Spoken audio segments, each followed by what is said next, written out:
शुक्राना गुरुजी। ओम नमः शिवाय। शिवजी सदा सहाय। ओम नमः शिवाय। गुरुजी सदा सहाय। गुरु महाराज शुक्राना शुक्राना। इतना सुंदर, इतना पवित्र, इतना शक्तिशाली पाठ जो आपने हमें ब्लेस किया है, और उसमें जो हम इसको सुन रहे हैं तो हमारा उससे कितना कल्याण हो कर आप कर रहे हैं गुरु महाराज। ये तो एक बहुत ही आसान सा तरीका है कि हम अपने कर्म भी कटवा रहे हैं, और हम आपसे बस एक शुक्राना बोल देने से गुरु महाराज आप हमारे कितने काम संवार रहे हैं। जिन कामों के लिए गुरु महाराज कई ऐसी मुरादें होती हैं, अरदासें होती हैं जिनके लिए हम तरस जाते हैं, जैसे बच्चों से संबंधित हो गई कि बच्चे हमारे पढ़ते नहीं हैं, ध्यान नहीं दे रहे, और माता पिता कितने परेशान रहते हैं। तो संगत जी, गुरु जी कह रहे हैं, गुरु जी कहते हैं कि कोई परेशान होने की ज़रूरत नहीं है, चिंता नहीं करो, बस तुम पाठ सुनो, सुखमनी साहब सुनो, जपजी साहब सुनो। और जिनके बच्चे पढ़ने में ध्यान नहीं दे पा रहे हैं, जिनकी वजह से आप परेशान हो, आप दुख भंजनी साहब का पाठ चलाइए। रोज़ अपने घर में दुख भंजनी साहब का पाठ चलाइए संगत जी। मैं इसलिए कह रही हूँ क्योंकि जो मैं ये शिव पुराण अध्याय शुरू करने से पहले जो भी मैं बोलती हूँ, ये मैं बैठते ही जैसे शिव पुराण खोलती हूँ उसी वक्त मुझे मेरे दिमाग में जो गुरुजी ही ये थॉट डाल रहे हैं कि चिंता नहीं कीजिए, वो बैठे हैं हमारे लिए, हमें कोई चिंता करने की ज़रूरत नहीं है। क्योंकि संगत जी देखिए, जब हम चिंता करेंगे गुरुजी के होते हुए तो उनको कितनी तकलीफ़ होगी। हाँ, हम डोल जाते हैं, तो हमें अपना विश्वास और भी दृढ़ करना है। और अगर जब हम चिंता करेंगे तो हमारा स्वास्थ्य खराब होगा, जिससे फिर वो गुरुजी को अपने ऊपर अपना हमारा कष्ट लेना पड़ता है, उन्हें कितनी तकलीफ़ होती है। तो संगत जी, हम क्यों गुरुजी को तकलीफ़ दें ना। इसलिए हमें अपने कष्ट गुरुजी हमारे काट रहे हैं, तो हमें तो बस शुक्राना करना चाहिए। उन पे सब छोड़ दीजिए, वो देखेंगे। अगर हमारा कोई काम, संगत जी मैं एक छोटी सी बात बोलूँगी कि हमारा भी एक काम जिसका हम इतने महीनों से इंतज़ार कर रहे थे कि हो जाएगा वो काम, संगत जी वो नहीं हो पाया, नहीं हुआ। ने गुरु जी से बहुत अरदासें की, प्रार्थनाएं की, या कुछ है, बट संगत जी उसमें भी हो सकता है कि कुछ अच्छा है, क्योंकि गुरु जी कुछ अच्छा सोच रहे हैं मेरे लिए, जो कि जो मैं भी फाइनेंशियली उससे निकल रही हूँ। तो गुरु जी महाराज अपने आप देखेंगे, वो बैठे हैं। तो इसलिए गुरु महाराज मैं आज के पाठ में आपसे अरदास ये करती हूँ, एक तो सबके बच्चे जो नहीं पढ़ते हैं, जो नहीं ध्यान दे रहे हैं, गुरु महाराज सबके बच्चों का पढ़ाई में ध्यान हो, वो सब पढ़ें, अपना फ्यूचर बनाएं, उन्हें इतना ब्लेस कीजिए गुरु महाराज। और दूसरा, जिनका रोजगार, जिनका व्यवसाय, जिनके पास खाने के रोज की आमदनी में भी खाने के पैसे नहीं हो पाते पूरे, गुरु महाराज सबको खाना नसीब हो, कोई भूखा ना सोए गुरु महाराज। ये पाठ को गुरु महाराज इतना ब्लेस कीजिए, इतना ब्लेस कीजिए कि जो सुने उसका भी भला हो, जो नहीं भी सुन रहा गुरु महाराज उसका भी भला हो, सबका ही कल्याण कीजिए गुरु महाराज। सारे प्राणी इस ब्रह्मांड में सब परेशान हैं, कोई स्वास्थ्य को लेकर, कोई किसी अपने काम को लेकर। तो गुरु महाराज सबको फाइनेंशियली ठीक कीजिए, सबको इतना दीजिए कि वो अपना घर, अपने बच्चे की स्कूल की फीस और रोजी रोटी चला सके। तो गुरु महाराज आपसे आज्ञा लेते हुए आज के अध्याय के साथ मैं आपसे यही कामना करती हूँ, गुरु महाराज सबका कल्याण करें, महाराज सबका कल्याण करें। मेरी आपके चरणों में यही अरदास है गुरु जी, सबका कल्याण कीजिए, सारे ब्रह्मांड को अपने चरणों में लीजिए गुरु महाराज जी। जय गुरु जी। संगत जी चलिए, गुरु महाराज जी ने जो ये सुंदर सा हमें एक शक्तिशाली इतना प्यारा पाठ ब्लेस किया है, चलिए हम शुरू करते हैं। हर हर महादेव। शिवलिंग की स्थापना, उसके लक्षण और पूजन की विधि का वर्णन तथा शिव पद की प्राप्ति कराने वाले सत्कर्मों का विवेचन। ऋषियों ने कहा, सूत जी, शिवलिंग की स्थापना कैसे करनी चाहिए, उसका लक्षण क्या है तथा उसकी पूजा कैसे करनी चाहिए, किस देश काल में करनी चाहिए और किस द्रव्य के द्वारा उसका निर्माण होना चाहिए। सूत जी ने कहा, महर्षियों, मैं तुम लोगों के लिए इस विषय का वर्णन करता हूँ, ध्यान देकर सुनो और समझो।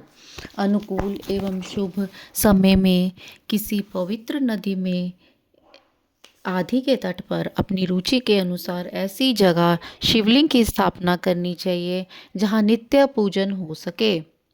पार्थिव द्रव्य से, जलमय द्रव्य से अथवा तेजस पदार्थ से अपनी रुचि के अनुसार कल्पोक्त लक्षणों से युक्त शिवलिंग का निर्माण करके उसकी पूजा करने से उपासक को उस पूजन का पूरा पूरा फल प्राप्त होता है। संपूर्ण शुभ लक्षणों से युक्त शिवलिंग की यदि पूजा की जाए तो वह तत्काल पूजा का फल देने वाला होता है। यदि चल प्रतिष्ठा करनी हो तो उसके विग्रह छोटा सा शिवलिंग अथवा विग्रह श्रेष्ठ माना जाता है, और यदि अचल प्रतिष्ठा करनी हो तो स्थूल शिवलिंग अथवा विग्रह अच्छा माना गया है। उत्तम लक्षणों से युक्त शिवलिंग की पीठ सहित स्थापना करनी चाहिए। शिवलिंग का पीठ मंडलाकार, गोल, चकोर, त्रिकोण अथवा खाट के पाए के भांति ऊपर नीचे मोटा और बीच में पतला होना चाहिए। ऐसा लिंग पीठ महान फल देने वाला होता है। पहले मिट्टी से, प्रस्तर आदि से अथवा लोहे आदि से शिवलिंग का निर्माण करना चाहिए। जिस द्रव्य से शिवलिंग का निर्माण हो उसी से उसका पीठ भी बनाना चाहिए। यही स्थावर अर्थात अचल प्रतिष्ठा वाले शिवलिंग की विशेष बात है। चल प्रतिष्ठा वाले शिवलिंग में भी लिंग और पीठ का एक ही उपादान होना चाहिए, किंतु बाण लिंग के लिए यह नियम नहीं है। लिंग की लंबाई निर्माणकर्ता या स्थापना करने वाले यजमान के 12 अंगुल के बराबर होनी चाहिए। ऐसे शिवलिंग को उत्तम कहा गया है। इससे कम लंबाई हो तो फल में कमी आ जाती है, अधिक हो तो कोई दोष की बात नहीं। चरलिंग में भी वैसा ही नियम है। उसकी लंबाई कम से कम कर्ता के 1 अंगुल के बराबर होनी चाहिए। उससे छोटा होने पर अल्प फल मिलता है, किंतु उससे अधिक होना दोष की बात नहीं है। यजमान को चाहिए कि वह पहले शिल्प शास्त्र के अनुसार एक विमान या देवालय बनवाए जो देवगणों की मूर्तियों से अलंकृत हो। उसका गर्भगृह बहुत ही सुंदर, सुदृढ़ और दर्पण के समान स्वच्छ हो। उसे 9 प्रकार के रत्नों से विभूषित किया गया हो। उसमें पूर्व और पश्चिम दिशा में 2 मुख्य द्वार हों जहाँ शिवलिंग की स्थापना करनी हो। उस स्थान के गर्त में नीलम, लाल, वैडूर्य, श्याम, मरकत, मोती, मूंगा, गोमेद और हीरा, इन 9 रत्नों को तथा अन्य महत्वपूर्ण द्रव्यों को वैदिक मंत्रों के साथ जोड़ें। सद्योजात आदि 5 वैदिक मंत्रों द्वारा शिवलिंग का 5 स्थानों में क्रमशः पूजन करके अग्नि में हविष्य की अनेक आहुतियाँ दें, और परिवार सहित मेरे पूजा करके गुरु स्वरूप आचार्य को धन से तथा भाई बंधुओं को मनचाही वस्तुओं से संतुष्ट करें। याचकों को जड़, सुवर्ण, गृह एवं भू संपत्ति तथा चेतन गौ आदि वैभव प्रदान करें। स्थावर जंगम सभी जीवों को यत्न पूर्वक संतुष्ट करके एक गड्ढे में स्वर्ण तथा 9 प्रकार के रत्न भरकर सद्योजातादि वैदिक मंत्रों का उच्चारण करके परम कल्याणकारी महादेव जी का ध्यान करें। तत्पश्चात नाद घोष से युक्त महामंत्र ओंकार अर्थात ओम का उच्चारण करके उक्त गड्ढे में शिवलिंग की स्थापना करके उसे पीठ से संयुक्त करें। इस प्रकार पीठ युक्त लिंग की स्थापना करके उसे नित्य लेप अर्थात दीर्घ काल तक टिके रहने वाले मसाले से जोड़कर स्थिर करें। इसी प्रकार वहाँ परम सुंदर वेर मूर्ति की भी स्थापना करनी चाहिए। सारांश यह है कि भूमि संस्कार आदि की सारी विधि जैसे लिंग प्रतिष्ठा के लिए कही गई है, वैसे ही वेर अर्थात मूर्ति प्रतिष्ठा के लिए ही समझनी चाहिए। अंतर इतना है कि लिंग प्रतिष्ठा के लिए प्रणव मंत्र के उच्चारण का विधान है, परंतु वेर की प्रतिष्ठा पंचाक्षर मंत्र से करनी चाहिए। जहाँ लिंग की प्रतिष्ठा हुई है वहाँ भी उत्सव के लिए बाहर सवारी निकालने आदि के निमित्त वेर मूर्ति को रखना आवश्यक है। वेर को बाहर से लिया जा सकता है, उसे गुरुजनों से ग्रहण करें। बाह्य वेर वही लेने योग्य है जो साधु पुरुषों द्वारा पूजित हो। इस प्रकार लिंग में और वेर में भी की हुई महादेव जी की पूजा शिवपद प्रदान करने वाली होती है। स्थावर और जंगम के भेद से लिंग भी दो प्रकार का कहा गया है। वृक्ष लता आदि को स्थावर लिंग कहते हैं और कृमि कीट आदि को जंगम लिंग। स्थावर लिंग की सींचने आदि के का द्वारा सेवा करनी चाहिए और जंगम लिंग को आहार एवं जल आदि देकर तृप्त करना उचित है। उन स्थावर जंगम जीवों को सुख पहुंचाने में अनुरक्त होना भगवान शिव का पूजन है, ऐसा विद्वान पुरुष मानते हैं। यूं चराचर जीवों को ही भगवान शंकर के प्रतीक मानकर उनका पूजन करना चाहिए। ओम सद्योजातं प्रपधामि सद्योजाताय वह नमो नमः। भवे भवेनाति भवे भवस्व मां भवोद्भवाय नमः। ओम वामदेवाय नमो ज्येष्ठाय नमः श्रेष्ठाय नमो रुद्राय नमः कालाय नमः कल विकरणाय नमो बल विकरणाय नमो बलाय नमो बल प्रमथनाय नमः सर्वभूततमनाय नमो मनमोनथाय नमः। इस प्रकार अर्थात इस तरह महालिंग की स्थापना करके विविध उपचारों द्वारा उसका पूजन करें। अपनी शक्ति के अनुसार नित्य पूजा करनी चाहिए तथा देवालय के पास ध्वजारोपण आदि करना चाहिए। शिवलिंग साक्षात शिव का पद प्रदान करने वाला है अथवा चरलिंग में षोडश उपचारों द्वारा यथोचित रीति से क्रमशः पूजन करें। यह पूजन भी शिव पद प्रदान करने वाला है। आह्वान, आसन, आर्ध्य, पाद्य, पादांग, आचमन, अभ्यंग पूर्वक स्नान, वस्त्र एवं यज्ञोपवीत, गंध, पुष्प, धूप, दीप, नैवेद्य, तांबूल समर्पण, निराजन, नमस्कार और विसर्जन ये 16 उपचार हैं। अथवा अर्घ्य से लेकर नैवेद्य तक विधिवत पूजन करें। अभिषेक, नैवेद्य, नमस्कार और तर्पण ये सब यथाशक्ति नित्य करें। इस तरह किया हुआ शिव का पूजन शिवपद की प्राप्ति कराने वाला होता है। अथवा किसी मनुष्य के द्वारा स्थापित शिवलिंग में, ऋषियों द्वारा स्थापित शिवलिंग में, देवताओं द्वारा स्थापित शिवलिंग में, अपने आप प्रकट हुए स्वयंभू लिंग में तथा अपने द्वारा नूतन स्थापित हुए शिवलिंग में भी उपचार समर्पण पूर्वक जैसे तैसे पूजन करने से या पूजन की सामग्री देने से भी मनुष्य ऊपर जो कुछ कहा गया है वह सारा फल प्राप्त कर लेता है। क्रमशः परिक्रमा और नमस्कार करने से भी शिवलिंग शिवपद की प्राप्ति कराने वाला होता है। यदि नियम पूर्वक शिवलिंग का दर्शन मात्र कर लिया जाए तो वह भी कल्याणप्रद होता है। मिट्टी, आटा, गाय के गोबर, फूल, कनेर, पुष्प, फल, गुड़, मक्खन, भस्म अथवा अन्न से भी अपनी रुचि के अनुसार शिवलिंग बनाकर तदनुसार उसका पूजन करें। अथवा प्रतिदिन 10,000 प्रणव मंत्र का जप करें अथवा दोनों संध्याओं के समय एक एक सहस्त्र प्रणव का जप किया करें। यह क्रम भी शिवपद की प्राप्ति कराने वाला है, ऐसा जानना चाहिए। जप काल में मकरांत प्रणव का उच्चारण मन की शुद्धि कराने वाला होता है। समाधि में मानसिक जप का विधान है तथा अन्य सब समय भी उपांशु जप ही करने चाहिए। नाद और बिंदु से युक्त ओंकार के उच्चारण को विद्वान पुरुष समान प्रणव कहते हैं। यदि प्रतिदिन आदर पूर्वक 10,000 पंचाक्षर मंत्र का जप किया जाए अथवा दोनों संध्याओं का समय एक एक सहस्त्र का ही जप कर लिया जाए तो उसे शिवपद की प्राप्ति कराने वाला समझना चाहिए। ब्राह्मणों के लिए आदि में प्रणव से युक्त पंचाक्षर मंत्र अच्छा बताया गया है। कलश से किया हुआ स्नान, मंत्र की दीक्षा, मातृकाओं का न्यास, सत्य से पवित्र अंतःकरण वाला ब्राह्मण तथा ज्ञानी गुरु, इन सबको उत्तम माना गया है। द्विजों के लिए नमः शिवाय के उच्चारण का विधान है।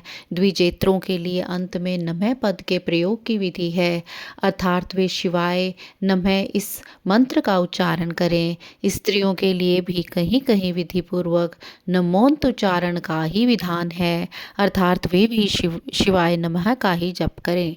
कोई कोई ऋषि ब्राह्मण की स्त्रियों के लिए नमः पूर्वक शिवाय के जप की अनुमति देते हैं, अर्थात वे नमः शिवाय का जप करें। पंचाक्षर मंत्र का 5 करोड़ जप करके मनुष्य भगवान सदाशिव के समान हो जाता है। 1 2 3 4 अथवा 4 करोड़ का जप करने से क्रमशः ब्रह्मा, विष्णु, रुद्र अथवा तथा महेश्वर का पद प्राप्त होता है। अथवा मंत्र में जितने अक्षर हैं उनका पृथक पृथक 1 लाख जप करें, अथवा समस्त अक्षरों का एक साथ ही जितने अक्षर हो उतने लाख जप करें। इस तरह के जप को शिव पद की प्राप्ति कराने वाला समझना चाहिए। यदि 1000 दिनों में प्रतिदिन 1 सहस्त्र जप के क्रम से पंचाक्षर मंत्र का 10 लाख जप पूरा कर लिया जाए और प्रतिदिन ब्राह्मण भोजन कराया जाए तो इस मंत्र से अभीष्ट कार्य की सिद्धि होने लगती है। ब्राह्मण को चाहिए कि वह प्रतिदिन प्रातःकाल 1008 बार गायत्री का जप करे। ऐसा होने पर गायत्री क्रमशः शिव का पद प्रदान करने वाली होती है। वेद मंत्रों और वैदिक सूक्तों का भी नियम पूर्वक जप करना चाहिए। वेदों का पारायण भी शिव पद की प्राप्ति कराने वाला है, ऐसा जानना चाहिए। अन्य जो बहुत से मंत्र हैं उनका भी जितने अक्षर हों उतने लाख जप करें। इस प्रकार जो यथाशक्ति जप करता है वह क्रमशः शिव पद अर्थात मोक्ष प्राप्त कर लेता है। अपनी रुचि के अनुसार किसी एक मंत्र को अपनाकर मृत्यु पर्यंत प्रतिदिन उसका जप करना चाहिए, अथवा ओम इस मंत्र का प्रतिदिन 1 सहस्त्र जप करना चाहिए। ऐसा करने पर भगवान शिव की आज्ञा से संपूर्ण मनोरथों की सिद्धि होती है। जो मनुष्य भगवान शिव के लिए फुलवाड़ी या बगीचे आदि लगाता है तथा शिव के सेवा कार्य के लिए मंदिर में झाड़ने बुहारने आदि की व्यवस्था करता है, वह इस पुण्य कर्म को करके शिव पद प्राप्त कर लेता है। भगवान शिव के जो काशी आदि क्षेत्र हैं उनमें भक्ति पूर्वक नित्य निवास करें। वह जड़ चेतन सभी को भोग और मोक्ष देने वाला होता है। अतः विद्वान पुरुष को भगवान शिव के क्षेत्र में आमरण निवास करना चाहिए। पुण्य क्षेत्र में स्थित बावड़ी, कुआं और पोखरे आदि को शिव गंगा समझना चाहिए। भगवान शिव का ऐसा ही वचन है, वहाँ स्नान, दान और जप करके मनुष्य भगवान शिव को प्राप्त कर लेता है। अतः मृत्यु पर्यंत शिव के क्षेत्र का आश्रय लेकर रहना चाहिए। जो शिव के क्षेत्र में अपने किसी मृत संबंधी का दाह, दशा, मासिक श्राद्ध, संपिंडीकरण अथवा वार्षिक श्राद्ध करता है, अथवा कभी भी शिव के क्षेत्र में अपने पितरों को पिंड देता है, वह तत्काल सब पापों से मुक्त हो जाता है और अंत में शिव पद प्राप्त करता है, अर्थात शिव पद पाता है। अथवा शिव के क्षेत्र में 7, 5, 3 या 1 ही रात निवास कर लें। ऐसा करने से क्रमशः शिव पद की प्राप्ति होती है। लोक में अपने अपने वर्ण के अनुरूप सदाचार का पालन करने से भी मनुष्य शिव पद को प्राप्त कर लेता है। वर्णानुकूल आचरण से तथा भक्ति भाव से वह अपने सत्कर्म का अतिशय फल पाता है। कामना पूर्वक किए हुए अपने कर्म के अभीष्ट फल को शीघ्र ही पा लेता है। निष्काम भाव से किया हुआ सारा कर्म साक्षात शिव पद की प्राप्ति कराने वाला होता है। दिन के 3 विभाग होते हैं, प्रातः, मध्याह्न और सायंकाल। इन तीनों में क्रमशः एक एक करके एक एक प्रकार के कर्म का संपादन किया जाता है। प्रातःकाल को शास्त्र विहित नित्य कर्म के अनुष्ठान का समय जानना चाहिए। मध्याह्न काल सकाम कर्म के लिए उपयोगी है तथा सायंकाल शांति कर्म के लिए उपयुक्त है, ऐसा जानना चाहिए। इसी प्रकार रात्रि में भी समय का विभाजन किया गया है। रात के 4 प्रहर में से जो बीच के 2 प्रहर हैं उन्हें निशित काल कहा गया है। विशेषतः उसी काल में की हुई भगवान शिव की पूजा अभीष्ट फल को देने वाली होती है। ऐसा जानकर कर्म करने वाला मनुष्य यथोक्त फल का भागी होता है। विशेषतः कलयुग में कर्म से ही फल की सिद्धि होती है। अपने अपने अधिकार के अनुसार ऊपर कहे गए किसी भी कर्म के द्वारा शिवराधन करने वाला पुरुष यदि सदाचारी है और पाप से डरता है तो वह उन उन कर्मों का पूरा पूरा फल अवश्य प्राप्त कर लेता है। ऋषियों ने कहा, सूत जी, पुण्य क्षेत्र कौन कौन से हैं जिनका आश्रय लेकर सभी स्त्री पुरुष श्रीपद प्राप्त कर लें, यह हमें संक्षेप से बताइए। ओम अघोरेभ्योऽथ घोरेभ्यो घोर घोरतरेभ्यः सर्वेभ्यः सर्वशर्वेभ्यो नमस्तेस्तुः रुद्ररूपेभ्यः। ओम तत्पुरुषाय विद्य महादेवाय धीमहि तन्नो रुद्रः प्रचोदयात्। ओम ईशानः सर्वविद्यानां ईश्वरः सर्वभूतानां ब्रह्मा अधिपति ब्राह्मणो अधिपति ब्रह्मा शिवो मेस्तु सदाशिवोम। मंत्र अक्षरों का इतने धीमे स्वर में उच्चारण करे कि उसे दूसरा कोई सुन ना सके, ऐसे जप को उपांशु कहते हैं। जय गुरु जी, शुक्राना गुरु जी, बहुत बहुत शुक्राना गुरु जी, आज के पाठ को ब्लेस करने के लिए और बिना किसी रुकावट के आपने जो पाठ को संपन्न कराया है गुरु महाराज। संगत जी, पाठ के समाप्ति पर मेरे जो एक थॉट आया है वो ये है कि आप हर रोज़ जो पार्थिव शिवलिंग होता है आप उसके ऊपर जल चढ़ाइए और उससे आचमन कीजिए, और इसी से देखिएगा आपके जो व्यवसाय में और जो आपके घर के जो प्रॉब्लम्स हैं, कष्ट हैं, वो इससे ऐसा करने से कष्ट ख़त्म होते जाएंगे और आपका रोज़गार भी बढ़ता जाएगा। गुरु महाराज सबका कल्याण करें। जय गुरु जी, शुक्राना गुरु जी।